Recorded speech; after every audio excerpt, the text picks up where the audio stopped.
మొత్తం ఒక 15 ఎకరాల వరకు మేతకి కేటాయించినట్టు అవుతుంది. మీరు ఎంబీఏ చదివి వ్యవసాయంలోకి వచ్చిన మీకు ఆవుల్ని ప్రత్యక్షంగా పెంచిన అనుభవం లేదు. మరి ఈ 3 ఏళ్లలో మీకు నిర్వహణ కానివ్వండి, పోషణ, అన్నిటికన్నా ముఖ్యంగా వ్యాధులు వచ్చినప్పుడు ఏం చేశారు? ఎట్లా మీరు సరైన సమయంలో ఎదకొచ్చిందా లేదని ఎలా గుర్తిస్తున్నారు? కట్టింపు గాని ఇవన్నీ ఎలా చూసుకుంటున్నారు? పేరుగా లేదు కానీ చిన్నప్పటి నుంచి ఇంట్లో గేదెలు ఉన్నాయి. దేశవాళీ ఆవుల్లో ఉన్న ఒక గొప్ప లక్షణం ఏంటంటే వీటికి వ్యాధులు అనేది దాదాపుగా చాలా తక్కువ. ఈ 3 ఏళ్లలో మేబీ ఒక్క ఆవు ఇబ్బంది పడింది అంతే. అది కూడా మేము చేసిన ఒక చిన్న పొరపాటు వల్ల జరిగింది. ఎద లక్షణాలు అంటే గిరిలో ఉన్న ఒక లక్షణం ఏంటంటే ఎక్కువ మూగ ఎదలు ఉంటాయి. ఖచ్చితంగా మనం బుల్లుని మెయింటైన్ చేయాల్సిందే. ఆవుల ఆరోగ్యపరంగా మీకు ఎలాంటి ఇబ్బందులు లేవు? దీంట్లో మనకి ఎక్కువ వచ్చే వ్యాధులు ఒకటి పొదుగువాపు వస్తుంది. దానికి ఏంటంటే ఆవుని ఎప్పుడు కట్టేసి ఉంచితే ఇబ్బంది.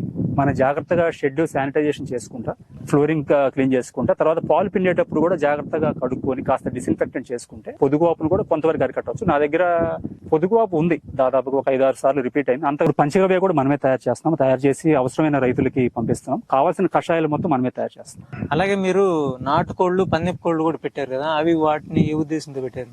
అవి మొదటి నుంచి అంటే గోశాల ముందు నుంచి కూడా మన దగ్గర ఉన్నాయి. అది కాస్త ఇంట్రెస్ట్ తో తీసుకొచ్చి పెట్టాను. దాని గురించి పెద్దగా శ్రద్ధ పెట్టలేదు. ఇప్పుడే కాస్త చిన్న ఏర్పాట్లు అవి చేస్తున్నాను దానికి. అలాగే అక్కడ ఆ చివరిన కుక్కల్ని రకరకాల జాతులను పెంచుతున్నారు, వాటిని ఏ ఉద్దేశంతో? కుక్కలు అంతకుముందు మనకి వేరే పొలం దగ్గర కాపలాక్ అని చెప్పేసి ముదోల్ హౌండ్స్ తీసుకొచ్చాము. 8 హౌండ్స్ వరకు ఉన్నాయి. ముదోల్ హౌండ్స్ ఉన్నాయి, తర్వాత పందికొన ఉన్నాయి. మన పొలం కాపలా వరకు అవే చూసుకుంటా ఉంటాయి. ఆంధ్రప్రదేశ్ రోజు వచ్చే పాలని కాచి వెన్నదలాగా చేసి వారానికి ఒకసారి చేస్తారా, లేకపోతే ఎట్లా చేస్తారండి? ఇప్పుడు కాచి వెన్న తీసిన తర్వాత 3 రోజులకు ఒకసారి నెయ్యి అనేది కాస్తారు.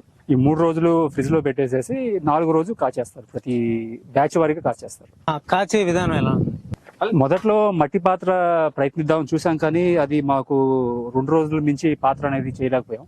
ఆ తర్వాత ఇత్తడి అనేది వాడాము. ఇత్తడిలో కాస్త ఆరోగ్య సమస్యలు అది మానేసి ఇప్పుడు స్టెయిన్లెస్ స్టీల్ వాడుతున్నాము. కాచే పద్ధతి కూడా సహజ సిద్ధంగా కట్టెల పొయ్యి మీద మన బిలోనా పద్ధతిలో చిలికి కాస్తాం కాబట్టి ఈ రుచి అనేది చాలా మార్పు వస్తుంది. ఈ పద్ధతి కూడా దాదాపుగా మనకి 1.5-2 గంటలు టైం పడుతుంది ఇది కాయటానికి. అవసరాన్ని బట్టి మన దగ్గర తయారీ మారుతూ ఉంటుంది. ఒక్కొక్కసారి బిల్వ పత్రాలు వేస్తాము, ఒక్కొక్కసారి తవలపాకు వేస్తాము. ఫ్యూచర్ లో 5-6 మంత్స్ డౌన్ ద లైన్ వేరే కల్చర్డ్ గ్రుతాలు చేసే ఆలోచనలో ఉన్నాము. వన్స్ కాపు వచ్చిన తర్వాత దాన్ని ఒక క్లాత్ ద్వారా దీన్ని ఫిల్టర్ చేస్తాము. ఫిల్టర్ చేసి గాజు సీసాలో మాత్రమే మనం కస్టమర్స్ కి అందిస్తున్నాము. కొండ ప్రాంతం, 40 ఎకరాలు, కావాల్సిన అన్ని రకాల వనరులు, సాంకేతికంగా యాంత్రీకరణ పరంగా అన్ని ఉన్నాయి. అన్నిటికన్నా మంచి నేల ఉంది, నీళ్లు కూడా బాగున్నాయి.